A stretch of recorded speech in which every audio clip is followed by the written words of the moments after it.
ॐ भूर्भुवः स्वः तत्सवितुर्वरेण्यं भर्गो देवस्य धीमहि धियो यो नः प्रचोदयात्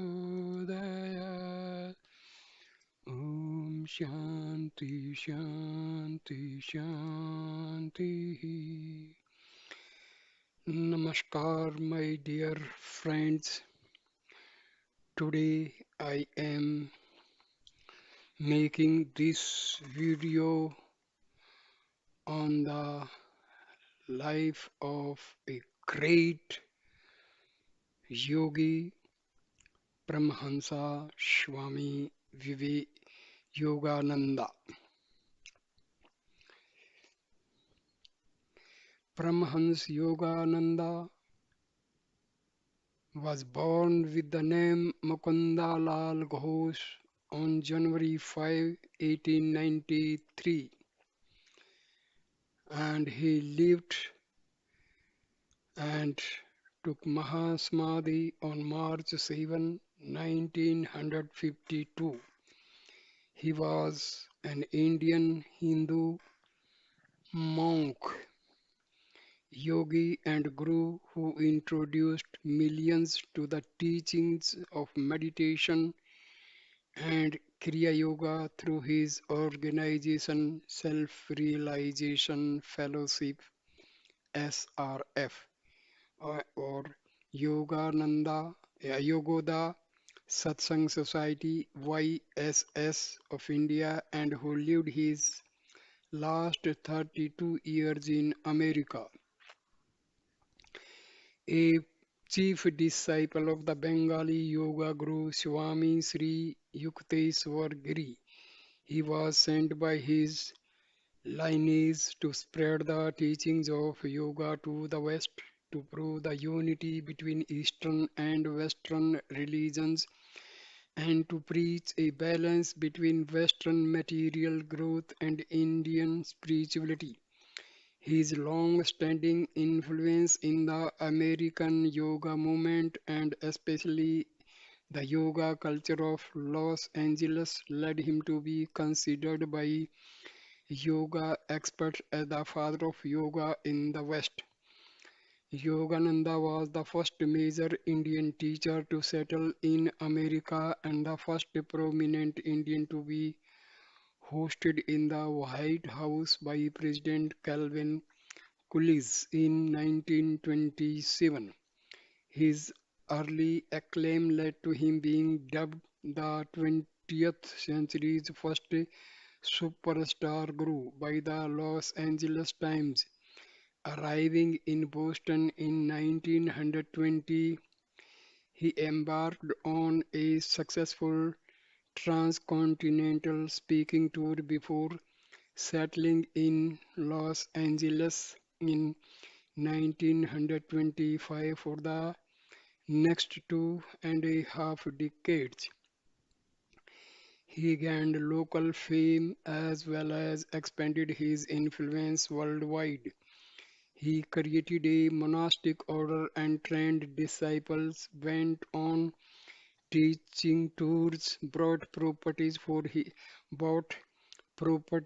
his organization in various California locales, and initiated thousands into Kriya Yoga by 1952. SRF had over 100 centers in both India and US.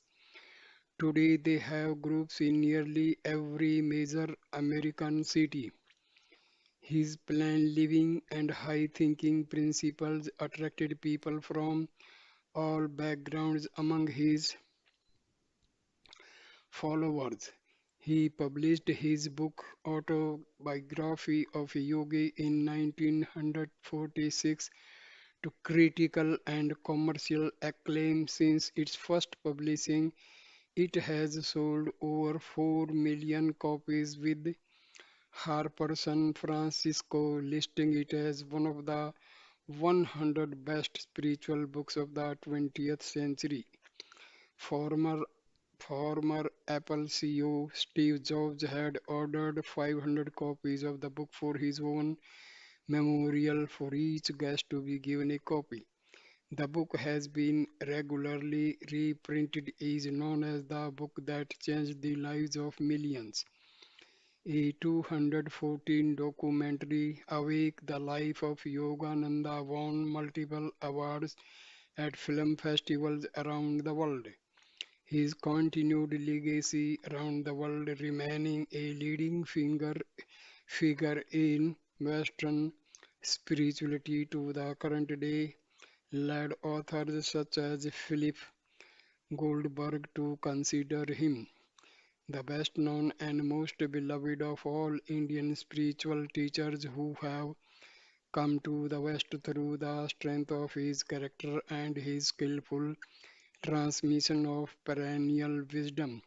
He showed the way for millions to transcend barriers to the liberation of the soul.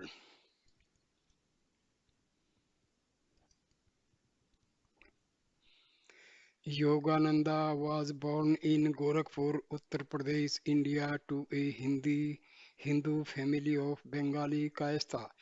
According to his younger brother Sananda, from his earlier years, young Mukunda's awareness and experience of the spiritual was far beyond the ordinary.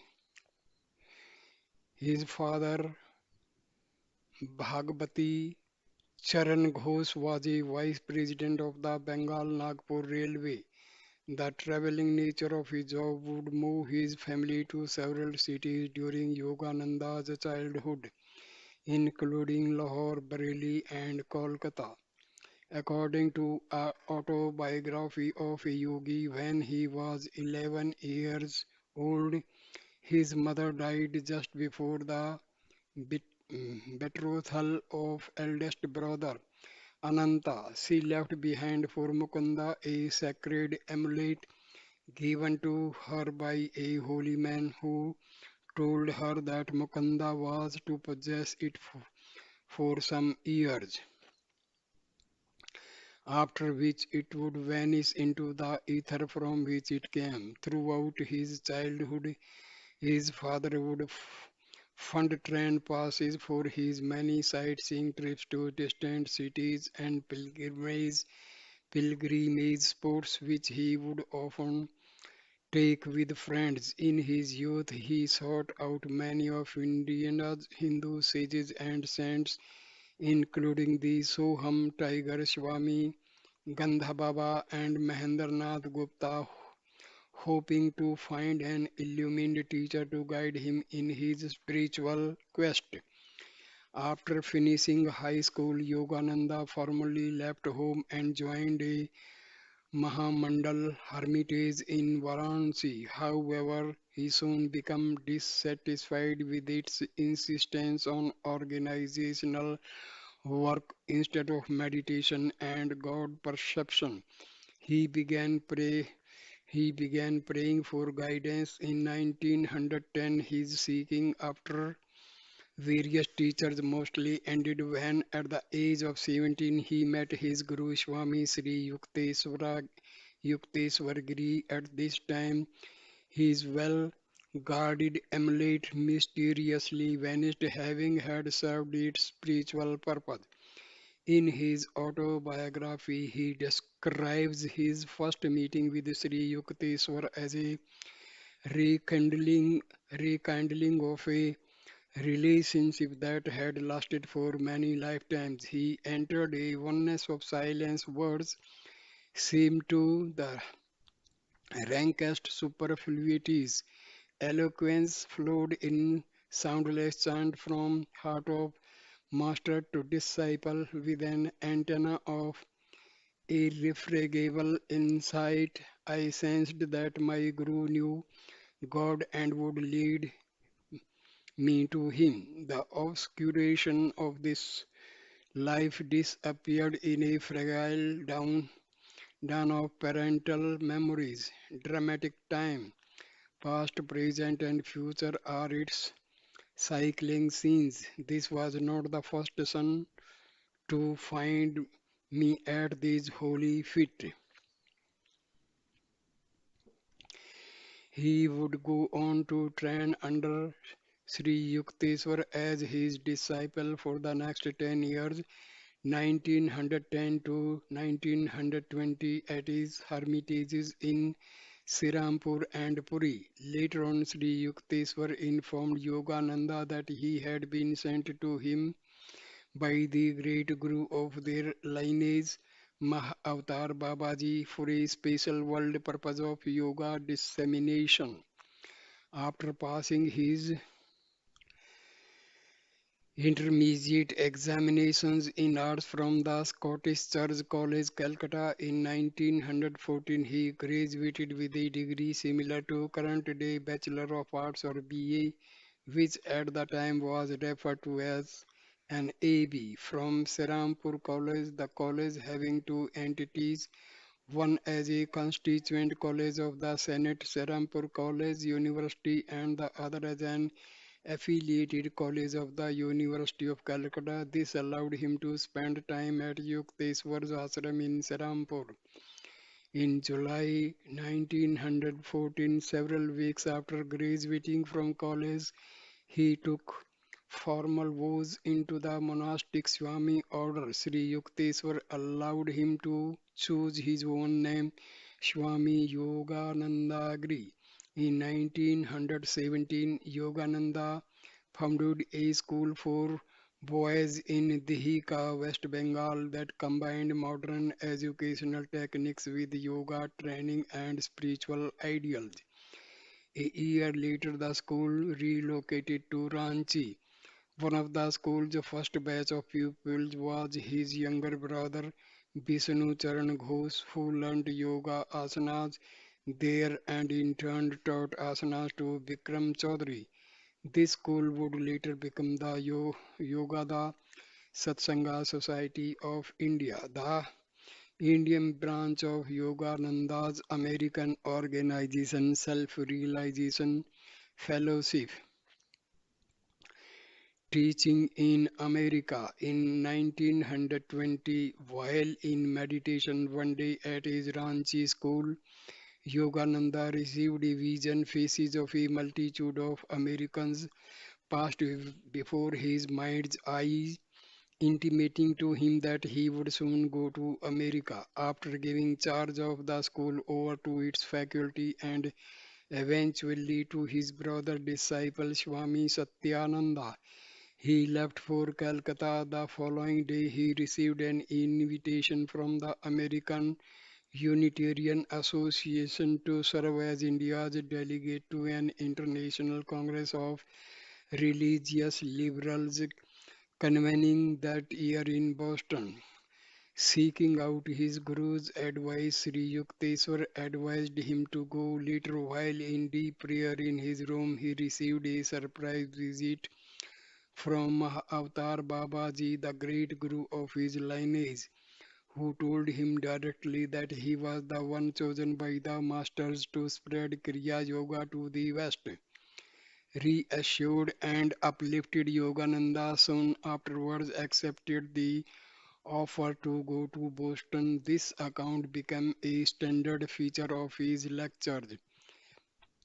In 1920, he left for the United States aboard the ship the City of Sparta on a 2 month voyage that landed near Boston by late September. He spoke at the International Congress in early October and was well received. Later that year, he founded the Self Realization Fellowship SRF to disseminate worldwide his teachings on India's ancient practices and philosophy of yoga and its tradition of meditation. Yogananda spent the next 4 years in Boston. In the interim, he lectured and taught on the East Coast and in next 4 years in Boston.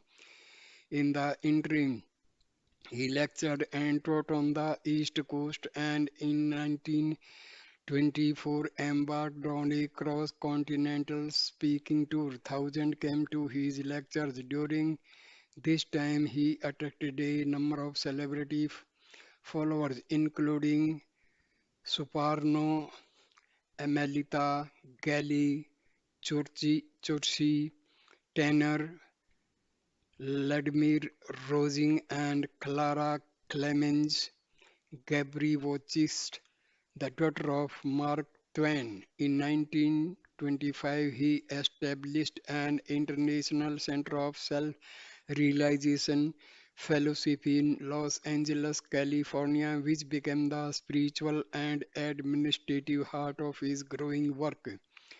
Yogananda was the first Hindu teacher of yoga to spend a major portion of his life in America. He lived in the United States from 1920 to 1952, interrupted by an extended trip abroad in 1935 to 1936, and through his disciples he developed various Kriya Yoga centers around the world.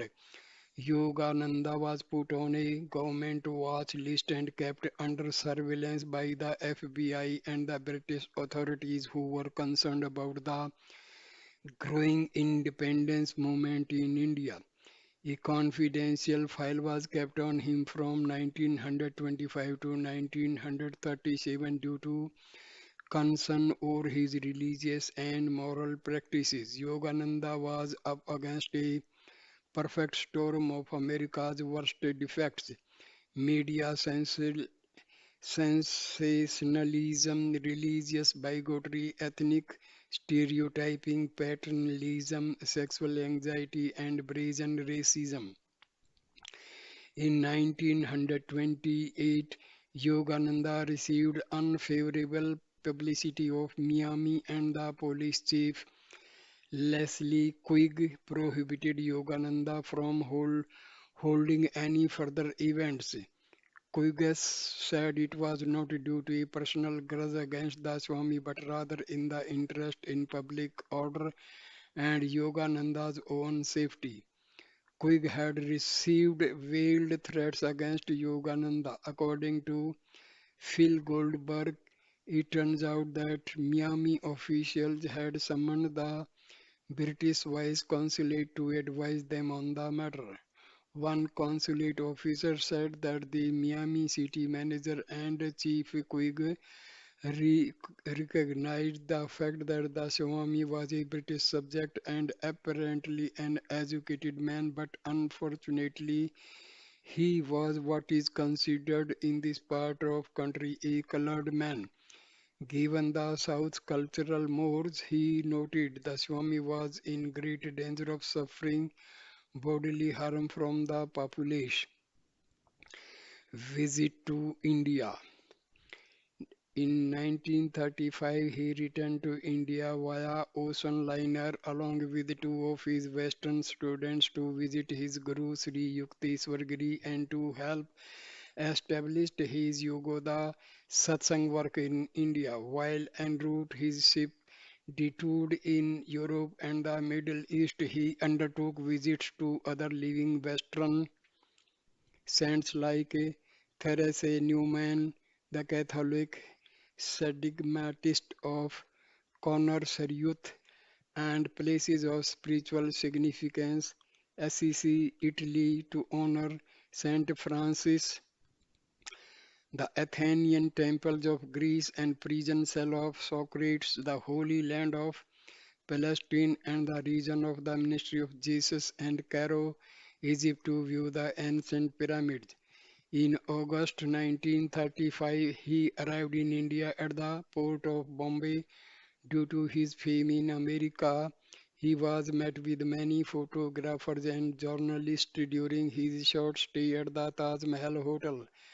Upon taking a train eastward and reaching the Howrah station near Kolkata, he was met with a huge crowd and ceremonious procession led by his brother Vishnu Charan Ghosh and the Maharaja of Kasim Bazar. Visiting Serampur, he had an emotional reunion with his Guru Sri Yukteswar, which was noted in detail by his Western student C. Richard Wright. During his stay in India, he saw his Ranchi boys' school become legally incorporated and took a touring group to visit various locales. The Taj Mahal in Agra, the Chamundeswari Temple in Mysore, Allahabad for the Kumbh Mela of January 1936, and Vrindavan to visit an exalted disciple of Lahari Mahasaya Swami Keshavananda. He also met with other various people who caught his interest. Mahatma Gandhi, whom he initiated into Kriya Yoga, woman Saint Anand Mahima Giribala, an elderly yogi woman who survived without eating, renowned physicist Chandrasekhara Venkataraman, and several disciples of Sri Yukteswar's Guru Lahari Mahasaya. While in India, Sri Yukteswar gave Yogananda the monastic title of Paramahansa, meaning supreme swan, and indicating the highest spiritual attainment, which formally superseded his previous title of Swami. In March 1936, upon Yogananda's return to Calcutta after visiting Vrindavan, Sri Yukteswara died, or in the yogic tradition, attained Mahasamadhi at his hermitage in Puri. After conducting his Guru funeral rites, Yogananda continued to teach, conduct interviews, and meet with friends for several months before planning to return to the US in mid 1936. According to his autobiography in June 1936, after having a vision of Krishna, he had a supernatural encounter with the resurrected spirit of his Guru Sri Yukteswar while in room at the Regent Hotel in Bombay. During the experience, in which Yogananda physically grasped and held onto his Guru's solid form, Sri Yukteswar explained that he now served as a spiritual guide on a high astral planet and expounded truths in deep detail regarding the astral realm, astral planets, and the afterlife, the lifestyles, abilities, and varying levels of freedom of astral being, the workings of karma, man's various super-physical bodies, and how he works through them, and other metaphysical topics with new wisdom and renewed from the encounter. Yogananda and his two Western students left India via ocean liner from Mumbai. Staying for several weeks in England, they conducted several yoga classes in London and visited historical sites before leaving for the US in October 1936. A return to America 1936. In late 1936, Yogananda's ship arrived in New York Harbor, passing the Statue of Liberty. He and his companion then drove in his Ford car across the continental US back to his mountain Washington, California headquarters. Rejoined with his American disciples, he continued to lecture, write, and establish churches in Southern California. He took up residence at the SRF Hermitage in Encinitas, California, which was a surprise gift from his advanced disciple Rajsri Janakananda. It was at this hermitage that Yogananda wrote his famous autobiography of a yogi and other writings. Also, at this time, he created an enduring foundation for the spiritual and humanitarian work of self-realization fellowship Yoga the Satsang Society of India.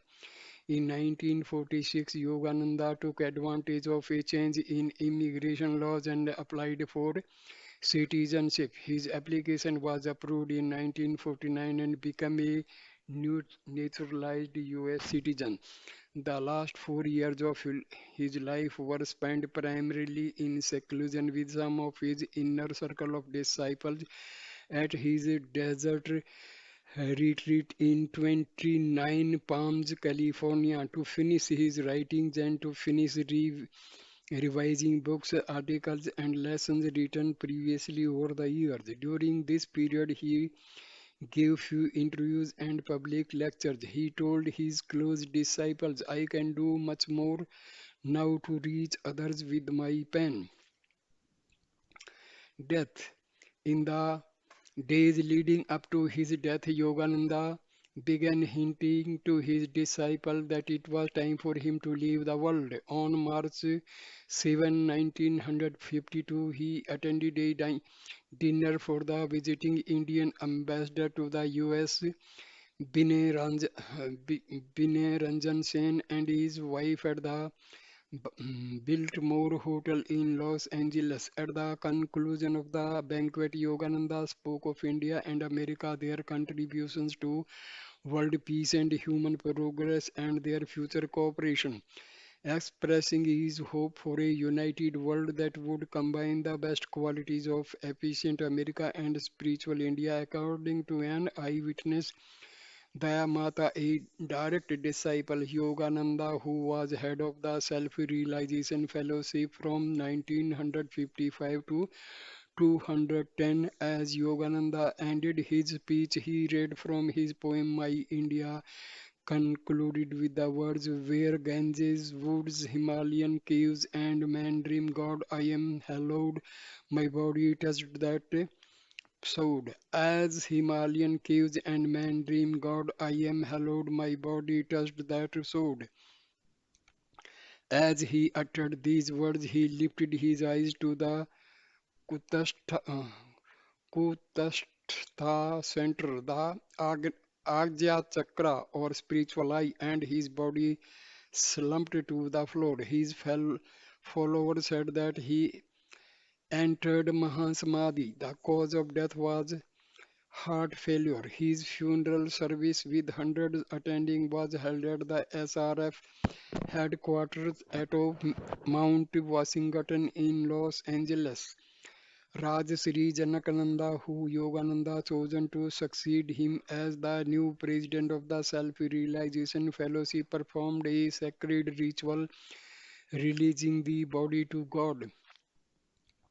The 3 weeks afterwards, Yogananda's body did not decay. Those working with its mortuation process called it the most extraordinary case in our experience. The state of perfect preservation of a body is, so far as we know from mortuary annals, an unparalleled one, a phenomenon state of immutability. No odor of decay emanated from his body at any time. For these reasons, we state again that the case of Paramahansa Yogananda is unique in our experience. Yogananda's remains are interred at the Forest Lawn Memorial Park in the Great Mausoleum, normally chosen of to visitors, but Yogananda tomb is accessible in Glendale, California.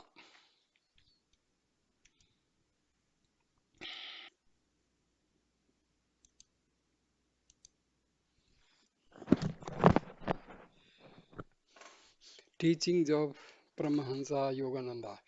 In 1917 in India, Yogananda began his life's work with the founding of a How to Live school for boys where modern educational methods were combined with yoga training and instruction in spiritual ideals. In 1920, he was invited to serve as India's delegate to an international congress of religious liberals convening in Boston.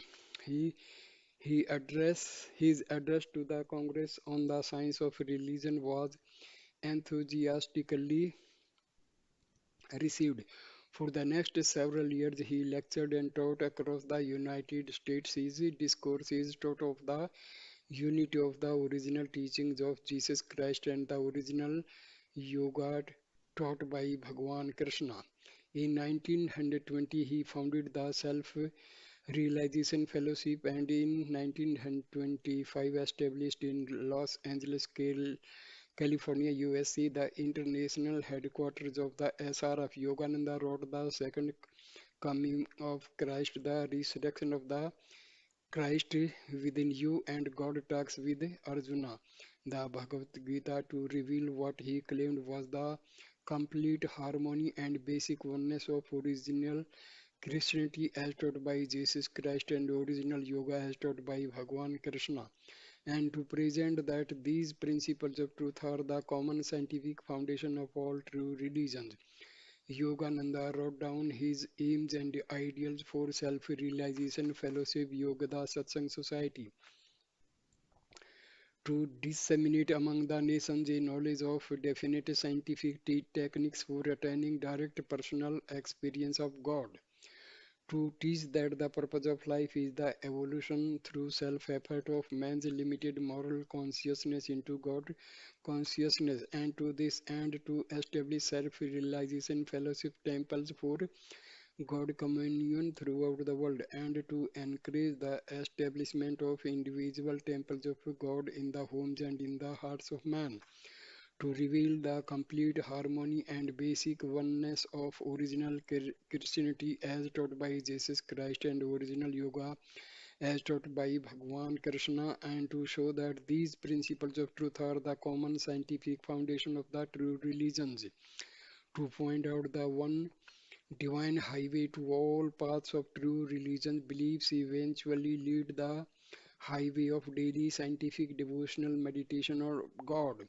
to liberate man from his threefold suffering physical disease, mental inharmonies, and spiritual ignorance, to encourage plan living and high thinking, and to spread a spirit of brotherhood among all peoples by teaching the eternal basis of their unity kinship with God, to demonstrate the superiority of mind over body, of soul over mind, to overcome evil by good, sorrow by joy, cruelty by kindness, ignorance by wisdom, to unite science and religion through realization of the unity of their underlying principles, to advocate cultural and spiritual understanding between East and West and the exchange of their finest distinctive features, to serve mankind as one's large self.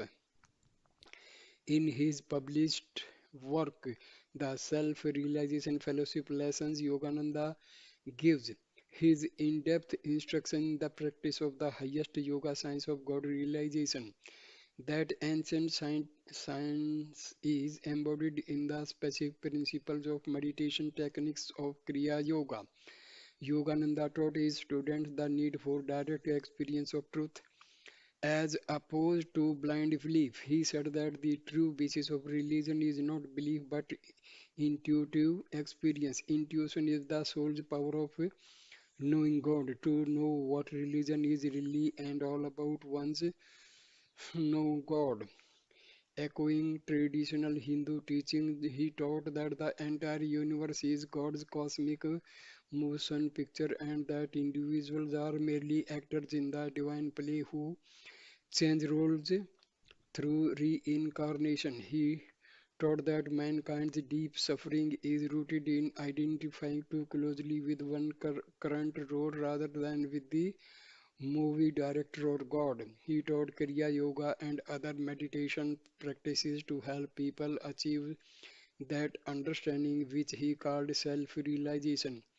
Self-realization is the knowing in body, mind and soul that we are one with the omnipresence of God, that we do not have to pray that comes to us, that we are not merely near it all at times, but that God's omnipresence is our omnipresence, and that we are just as much of a part of Him now as we ever be. All we have to do is improve our knowing. In his book, How You Can Talk with God, he claimed that anyone can talk with God if the person keeps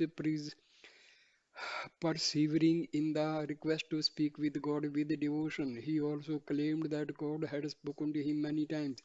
Apart from making miracles happen in his life, in the book he claimed that we may in a vision see a face of some divine saintly being, or we may hear a divine voice talking to us, and will know it is God. When our heart call is intense and we do not give up, God will come. It is important that we remove our mind all doubt, and God will. So he emphasized on Kriya Yoga. The science of Kriya Yoga is the foundation of Yogananda's teachings. An ancient spiritual practice, Kriya Yoga is union yoga with the infinite through a certain action or right or Kriya. The Sanskrit root of Kriya is Kri, to do, to act, and to react. Kriya Yoga was passed down through Yogananda's spiritual lineage. Mahavatar Babaji taught the Kriya techniques to Lahari Mahase, who taught it to his disciple Swami Sri Yuktananda Giri, Yogananda's Guru. Yogananda gave a general description of Kriya Yoga in the autobiography. The Kriya Yogi mentally direct his life energy to revolve upward and downward around the six spinal centers: medullary, cervical, dorsal, lumbar, sacral, and coccygeal plexus, which correspond to the 12 astral signs of the zodiac, the symbolic cosmic man. 1.5 minute of revolution of energy around the sensitive spinal cord of man affects subtle progress in his evolution. That half minute of kriya equals 1 year of natural spiritual unfoldment. Sri Mirnal Mata, the former president of SRFYSS, said kriya yoga is so effective, so complete, because it brings God's love, the universal power through which God draws all souls back to reunion with Him, into operation in the devotee's life. Yogananda wrote in autobiography of Yogi that the actual technique should be learned from an authorized Kriya Yogi of Self Realization Fellowship, Yogada Satsang Society of India. He wrote his own biography in 1946. Yogananda published his life story autobiography of a yogi. It has since been translated into 45 languages. In 1999, it was designated one of the 100 most important spiritual books of the 20th century by a panel of spiritual authors convened by Philip Zaleski, HarperCollins Publishers. Autobiography of a Yogi is the most popular among Yogananda's books. According to Philip Goldberg, who wrote American Veda, the self-realization fellowship, which represents Yogananda's legacy, is justified in using the slogan, the book that changed the lives of millions. It has sold more than 4 million copies and counting. In 2006, the publisher Self-Realization Fellowship honored the 60th anniversary of autobiography of Yogi with a series of projects designed to promote the legacy of the man thousands of disciples still refer to as master. Autobiography of a Yogi describes Yogananda's spiritual search for enlightenment, in addition to encounter with notable spiritual figures such as Theresa Newman, Anand Mahima, Visuddhananda, Param Hansa, Mohandas Gandhi, Nobel laureate in literature, Rabindranath Tagore, noted plant scientist Luther Bamberg. The book is dedicated to the memory of Luther Bamberg, famous Indian scientist Sri Jagdish Chandra Bose, and Nobel laureate in physics Sir C.V. Ramana. One notable chapter of this book is the Law of Miracles, where he gives scientific explanation for seemingly miraculous feats. He writes the word impossible is becoming less prominent in man's vocabulary. The autobiography has been an inspiration for many people, including George Harrison, Ravi Shankar, and Steve Jobs. In 2021 book Steve Jobs, a biography by the author, writes that Jobs first read the autobiography as a teenager. He reread it in India, and later, while preparing for a trip, he downloaded it onto his iPad too, and then reread it once a year ever since. India national cricket team captain Virat Kohli said that the autobiography influenced his life in a positive manner and also urged everyone to read.